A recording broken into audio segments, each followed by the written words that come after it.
Oke, selamat pagi semuanya. Saya mau bahas kondisi market saat ini ya, sedang crash ya. Kita coba cek market di Binance ya.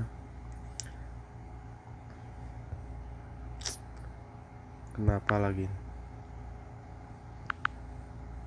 Nah, kita lihat semuanya merah ya, bahkan kemarin sampai puluhan persen gitu loh. Parah ini benar-benar parah. Ini karena apa? Jadi karena Bitcoin ya. Siapa lagi kalau nggak Bitcoin gitu. Jadi Bitcoin dalam satu hari itu turun 100 jutaan gitu ya. Ini benar-benar parah kemarin. Sekarang udah mulai mantul sih ya. Ini udah mulai ada pergerakan ke atas, mantul di sini ya, di Bollinger Band yang tengah ini. Jadi ketika Bitcoin itu turun atau dump gitu ya, otomatis koin-koin lainnya itu pasti itu nggak mungkin nggak ikut turun gitu ya.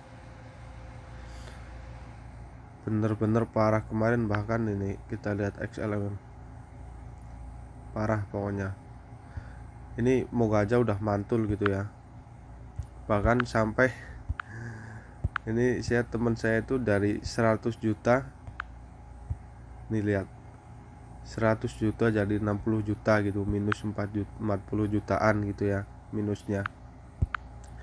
Itu sebabnya karena apa gitu ya. Ini menurut saya sih karena ini.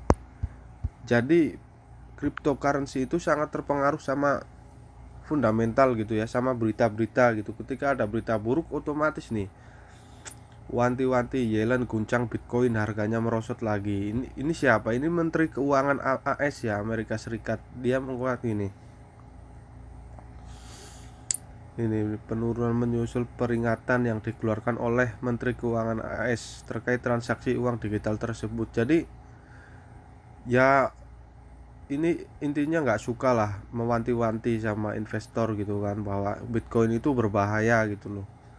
Karena fluktuasi harganya itu tinggi, terus kemudian memakan energi yang banyak untuk menambangnya itu, untuk memproses transaksi itu kan. Ini adalah aset yang sangat spekulatif gitu. Anda tahu, saya pikir orang harus menyadari itu bisa sangat tidak stabil, dan saya khawatir dengan potensi kerugian yang dapat diderita investor.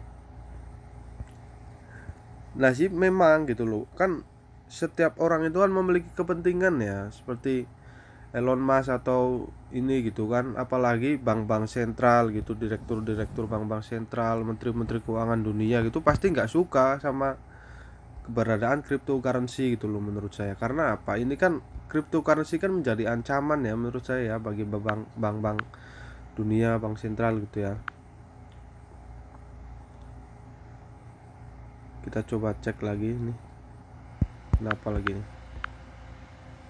Malah nggak bisa dibuka gitu. Nih, Bitcoin ambrol setelah disentil Menteri Keuangan AS. Emas anteng saja gitu ya. Ya jadi itulah.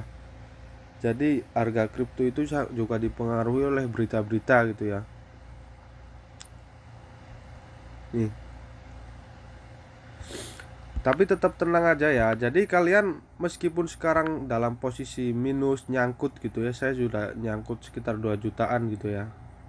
Jadi selama kalian nggak jual koin kalian, nanti kan harga itu kan pasti naik lagi ya. Jadi kalian ruginya itu belum direalisasikan gitu loh. Kalau kalian jual sekarang, berarti kayak kalian udah rugi gitu loh. Cuman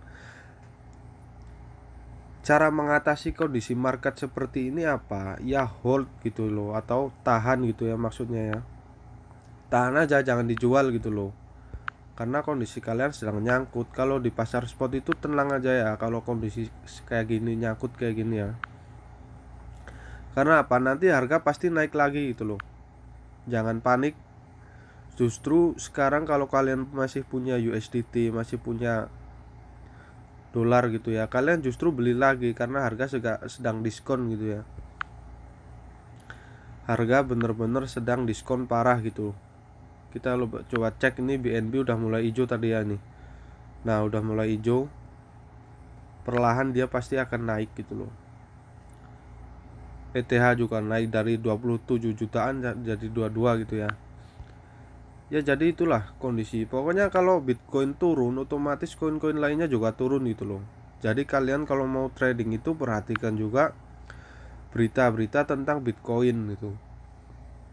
Karena Bitcoin itu sangat mempengaruhi pasar.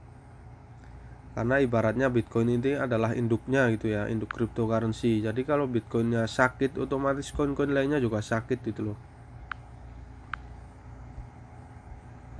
Tapi beruntung ini udah mulai mantul ya. Tapi kalau misalnya Bitcoin ini tembus ke nyentuh 40.000, mungkin bakalan lebih dalam lagi gitu ya. Otomatis market masih berdarah-darah gitu.